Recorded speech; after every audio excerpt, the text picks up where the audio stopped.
மந்திரம் 6. பாரதியோட வீட்டுக்கு வந்தோம். எல்லா ஃப்ரெண்ட்ஸும் ஜாலியாக பேசிக்கிட்டு இருந்தாங்க.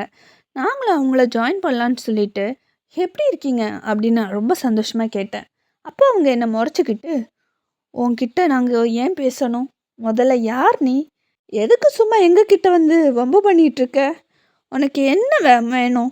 மரியாதையாக போயிடு அப்படின்னு தள்ளி விட்டாங்க. நான் தடுமாறி கீழே விழுந்தேன். இதை பார்த்த தியாவுக்கு ரொம்பவே கோபம் வந்தது. அவள் பாரதியை பார்த்து, டே மாமா, உன் தலையில் ஏதாவது அடிபட்டுச்சா? உனக்கு அறிவில்லை? பாரு, எங்கள் அப்பாவை நீ தள்ளி விட்ட. அவர் கீழே விழுந்து அவருக்கு ஹர்ட் ஆகும்ல, ஏன் இப்படி பண்ணுற அப்படின்னு கேட்டா. அதுக்கு பாரதி, திங்க பிரசங்கி அப்படின்னு சொல்லிட்டு குழந்தையும் தள்ளி விட்டுட்டான். குழந்தை அங்கே இருந்த ஒரு டேபிளில் போய் விழுந்துட்டா. பாவம், அவளுக்கு அடிபட்டுருச்சு. வலி தாங்க முடியாமல் பயங்கரமாக அழுதா. தியா அழுததை பார்த்த உடனே ஷானு அழ ஆரம்பிச்சிட்டான். எனக்கு கோபம் அதிகமாகிடுச்சு. நான் பாரதியோட சட்டையை பிடிச்சி, ஏண்டா, என்னடா பிரச்சனை, ஏன் இப்படி பண்ணுற அப்படின்னு நான் கத்த ஆரம்பித்தேன். இதை கேட்ட பாரதி, ஏன், நடந்தது எதுவுமே உனக்கு தெரியாதா? நடந்த எல்லாத்துக்குமே நீதாண்டா காரணம். நீ எதுக்குடா இங்கே வந்திருக்க? சஞ்சீவை கூட்டிட்டு போகிறதுக்கு தானே வந்திருக்க. அவள் ஏன் பிள்ளை, அவள் எங்கேயும் வரமாட்டான் அப்படின்னு பயங்கரமாக சத்தமாக சொன்னான். இதை கேட்டானா, டேய், அவன் ஓம் பிள்ளைன்னு எனக்கும் நல்லாவே தெரியும். உண்மையை சொல்ல போனால், அந்த குழந்தைய உனக்கு தந்ததுக்கு அப்புறமா நாங்கள் இன்னொரு குழந்தைய பெற்றுக்கிட்டோம். அதுக்கப்புறமா அவனை ஒரு வாட்டி கூட உங்ககிட்ட இருந்து பிரிக்கணும்னு நாங்கள் நினச்சது கூட கிடையாது. நானும் என்னோட 2 பிள்ளைங்களும் என் மனைவியும் ரொம்ப சந்தோஷமாக தான் இருக்கோம். எங்களுக்கு சஞ்சீவை பார்த்துட்டு இருந்தால் மட்டும் போதும், வேற எதுவும் வேணாம் பாரதி. ஏன் இப்படி தப்பு தப்பாக பேசிகிட்டு இருக்க அப்படின்னு நான் சொன்னேன். இதை கேட்ட பாரதி நக்கலாக சிரிச்சுக்கிட்டே, ஓ அப்படியா, நம்பிட்டேன். முதல்ல அந்த 2 குழந்தைங்களும் எவனுக்கு பிறந்துச்சுன்னா உன் பொண்டாட்டியை கேளு அப்படின்னு சொன்னான். இதை கேட்ட எனக்கு செம்மையாக கோபம் வந்தது. அவனை பயங்கரமாக அடிக்க ஆரம்பித்தேன். என் ஃப்ரெண்ட்ஸ் எல்லாருமே நடுவில் புகுந்து சண்டையை தடுக்க முயற்சி பண்ணாங்க. இதை கேட்ட ராதாவுக்கு ரொம்பவே கஷ்டமாக இருந்தது. ஆனாலும், என்னங்க, தயவு செஞ்சு சும்மா இருங்க, அடிக்காதீங்க, குழந்தைங்க பயப்படுறாங்க அப்படின்னு கத்த ஆரம்பித்தா. ஆனால் இது எதுவுமே என்னோட காதுகளில் விழலை.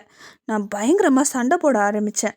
அப்போ கூட பாரதி ரொம்ப கோவமா, ராதாவை பாருடா, அவளுக்கு நீ மட்டும்தான் புருஷனா, இல்லை அவளுக்கு எத்தனை புருஷனு கேளுடா அப்படின்னு மறுபடியும் அவன் கேட்க, அவ்வளோதான், எனக்கு என்னை கண்ட்ரோல் பண்ண முடியாமல் கோபத்தில் பயங்கரமாக சண்டை போட ஆரம்பித்தோம். பாரதியோட அப்பா வந்து எங்கள் 2 பேரையும் பிரித்து விட்டுட்டாரு. அதுக்கப்புறமா நாங்கள் 2 பேருமே ஒருத்தருக்கு ஒருத்தர் பேசிக்கவே இல்லை, முறைச்சிக்கிட்டு நின்னோம். அதுக்கப்புறமா, என்னங்க, எல்லாத்துக்கும் போதும், எல்லாத்துக்கும் நன்றி சொல்லிட்டு வாங்க, நம்ம போகலாம் அப்படின்னு அவள் அழுதா. சரின்னு சொல்லிட்டு நான் தியாவை தூக்கிக்கிட்டு எதுவுமே பேசலை. நாங்கள் அப்படியே ரூமுக்கு வந்தோம். ராதா கிட்ட நான் எதுவுமே பேசலை, அமைதியாக வந்து படுத்திருந்தேன். தியா ரொம்ப நேரமாக அழுதுகிட்டே அவளும் தூங்கிட்டா. ஷானுக்கு பால் கொடுத்து அவள் தூங்க வச்சுக்கிட்டு இருந்தா. எனக்கு அவகிட்ட என்ன சொல்கிறதுனே தெரியல. கொஞ்ச நேரம் இப்படியே போச்சு. அதுக்கப்புறமா நான் எழுந்து ஃபேஸ் வாஷ் எல்லாம் பண்ணிவிட்டு கடைக்கு போய் சாப்பாடு வாங்கி டேபிளில் வச்சு அப்படியே வெளியில் பால்கனியில் ஒர்க் பண்ணிகிட்டு இருந்தேன். என்னால் ஒர்க் கூட பண்ண முடியலை, பயங்கர டிப்ரெஷனாக இருந்தது. பாரதி சொன்ன ஒவ்வொரு வார்த்தைகள் மட்டும் என் மனசில் ஓடிக்கிட்டே இருந்தது. அது திருப்பி மைண்டில் ஓடிக்கிட்டே இருக்க என்னால் சுத்தமாக முடியல, என்ன பண்ணுறதுனே புரியலை. அப்படியே ரொம்ப டிப்ரெஷனாக உட்காந்துருந்தேன். ராதா எதுவுமே பேசலை, பாவம் தனியாக உட்காந்து இதெல்லாம் யோசித்து அழுதா. என்னால் அவகிட்ட போய் ஆறுதல் கூட சொல்ல முடியலை. அன்னைக்கு நைட் நாங்கள் 2 பேருமே எதுவுமே சாப்பிடல. ராதா குழந்தைங்க கூட பெட்டில் அப்படியே படுத்து தூங்கிட்டா. நான் பால்கனியில் படுத்து தூங்கிட்டேன். மறுநாள் காலையில் விடிஞ்சது. நாங்கள் வீட்டுக்கு போகிறதுக்காக தயார் செஞ்சுக்கிட்டு இருந்தோம். அப்போ ராதா, என்னங்க, தியாவுக்கு ரொம்ப காய்ச்சல் அடிக்குது அப்படின்னு சொன்னான். இதை கேட்ட உடனே, என்னமாச்சு அப்படின்னு கேட்க, தெரியலங்க, நேற்றுக்கு நைட்டு அவளுக்கு ரொம்ப ஃபீவராக இருந்துச்சு, உடம்பெல்லாம் தீயாக கொதிச்சுக்கிட்டு இருக்குங்க, எனக்கு பயமாக இருக்குது அப்படின்னு சொன்னான். சரி, நீ ரெடியாகு, நம்ம வீட்டுக்கு போகிற வழியில் ஹாஸ்பிட்டல் இருக்கும், நம்ம அப்படியே ஹாஸ்பிட்டல் போயிட்டு வீட்டுக்கு போகலாம் அப்படின்னு சொன்னேன்.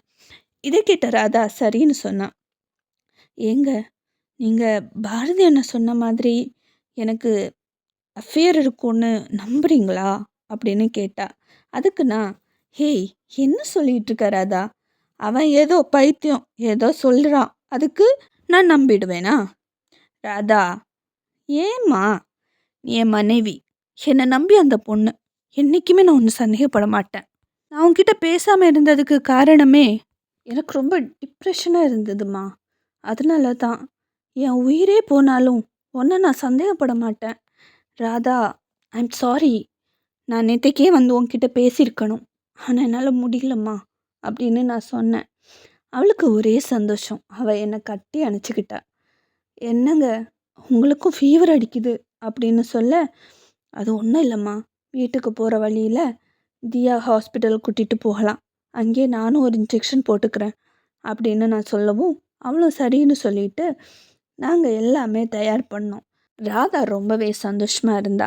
நான் அவள் மேலே வச்சுருக்க நம்பிக்கையை நினச்சி அவளால் சந்தோஷப்படாமல் இருக்க முடியலை.